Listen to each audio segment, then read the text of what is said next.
दोस्तों आज से हम शुरू करने वाले हैं एक ऐसी स्टोरी जिसे कल्टीवेशन जॉनरा की सबसे डेंजरस और कंट्रोवर्शियल स्टोरी में से एक माना जाता है। इस स्टोरी का मेन कैरेक्टर ना किसी को बचाता है ना जस्टिस के लिए लड़ता है। इसके लिए सिर्फ एक चीज़ मैटर करता है, अपना फ़ायदा। इतना ज़्यादा ब्रूटल कैरेक्टर है, आगे देखना जैसे जैसे स्टोरी आगे बढ़ेगा।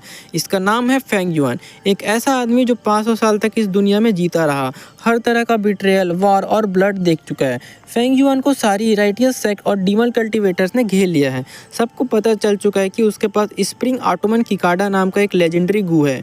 वो इसका यूज़ करके 500 साल पीछे अपनी ही जवानी में लौट सकता है। इसलिए सब चिल्लाते हैं, फेंग युआन गू हमें दे दो।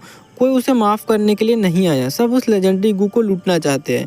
एक एल्डर बोलता है, आज जितने भी सेक्ट है सब मिलकर स्प्रिंग ऑटोमन की कार्डा हासिल करेंगी। यानी नॉर्मली जो सेक्ट एक दूसरे के एनिमीज है वो भी फेंग युआन को मारने के लिए टेम्पररी अलायंस बना लेती है।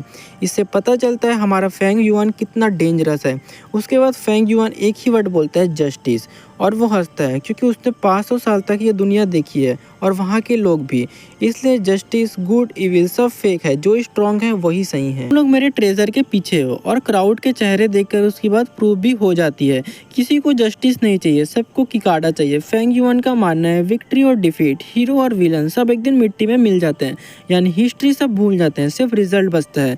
ये रिवरेंट इंसैनिटी का कोर कॉन्सेप्ट है। नेक्स्ट पैनल में हम देखते हैं फेंग युआन ऑटोमन किकाडा को हाथ में उठाता है और कहता है, अगर तुम सबको इतना ही चाहिए तो ले लो। सबको लगता है वो सरेंडर कर रहा है, बट वो एक्चुअली में ट्रैप सेट कर रहा होता है।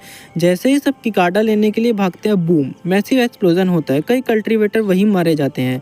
सब शॉक में, ट्रैप था। तभी फेंग युआन कहता है, मैंने डीमन पाथ चूज करके कभी रिग्रेट नहीं किया। यानी अगर उसे दोबारा मौका मिला तो वो वापस से वही डीमन पाथ चूज करेगा।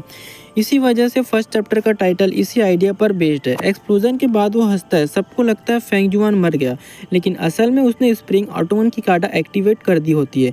ये गू उसकी सोल और मेमोरीज को 500 साल पास्ट में भेज देता है और वहीं से असली स्टोरी स्टार्ट होता है। नेक्स्ट पैनल में हम देखते हैं, लिखा आता है 500 साल पहले गुयू विलेज। वहाँ कोई आदमी कह रहा होता है, अनसेस्टर प्लीज ब्लेस अस, कृपया हमें इस साल अवेकनिंग सेरेमनी के लिए शुभकामनाएं दे और हमें बहुत सारे टैलेंटेड डिसाइपल प्रदान करें। और हमें नेक्स्ट पैनल में पता चलता है, यह आदमी गुयू बो है।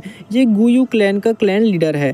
सारे एल्डर उसके सामने झुककर बैठते हैं। वो बोलता है, हमारा क्लैन दोबारा मजबूत बनाने के लिए हमें इस साल एक जीनियस चाहिए। सीन शिफ्ट होता है। एक एल्डर बोलता है, कल एनुअल अवेकनिंग सेरेमनी है। ये सेरेमनी बहुत इंपॉर्टेंट होती है। पिछले 3 सालों से हमारे क्लैन में कोई जीनियस नहीं आया और पिछले कुछ सालों से हमारा क्लैन में कोई बड़ा जीनियस पैदा नहीं हुआ, इसलिए सब थोड़े टेंशन में है। दूसरा एल्डर बोलता है, बाई और सियोंग विलेज दोनों में कुछ टैलेंटेड जीनियस अपीयर हुए, स्पेशली वो बाई निंग बिंग। वो बाई विलेज से है। कोई उसका टैलेंट क्वाइट टेरिफाइंग है। इतने कम समय में 2 साल में उसने 3rd लेवल गू मास्टर अचीव कर लिया है और सारे यंग जनरेशन में वो इलीट पे है। तभी पहला एल्डर बोलता है, इवन कि एल्डर उसे इम्प्रेस करते हैं, इस साल कुछ चांसेस है अच्छे स्टूडेंट मिलने के। तभी दूसरा एल्डर बोलता है, इसका क्या मतलब है।